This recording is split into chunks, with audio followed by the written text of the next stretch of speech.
So I'm going to jump on the sort of the kind of the closing futuristic question for you all. I mean, we're seeing BCI, we're imagining sort of futuristic indications, even in not necessarily only on patients, but eventually on healthy individuals like the bionic man, but human enhancement in general. But it's really difficult to see how this is possible and what is the time frame, and also, I mean, figuring out what FDA has, where do they stand and what do they have to say about it.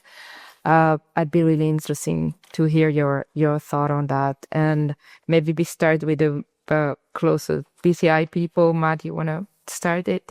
So I think in some ways, from a technology standpoint, it isn't hard to see how it would happen. We're going to start developing systems. We're already building a speech prosthesis system that also allows for direct computer control.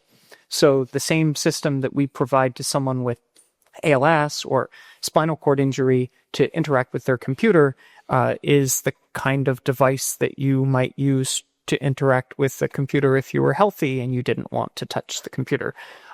There will be a few generations from now, better visual implants, better than second sight implants, the ones that are a minimal viable product.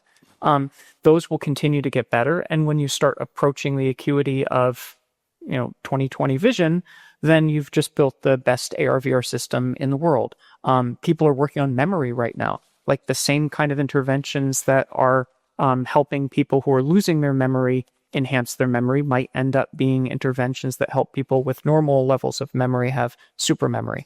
And so I actually think these things will come about naturally, and it'll be a societal and a regulatory question how we handle it.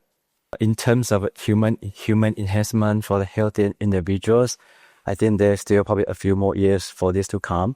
So if I'm now think about this human enhancement in a broader sense, I'll point out to the elderly population. So how can we use a new technology to help the elderly people to walk faster, walk better, right? Regain the mobility longer. I think that is the problem that will be all faced in the future. I think it's, from my perspective, probably more interested in the work on this area.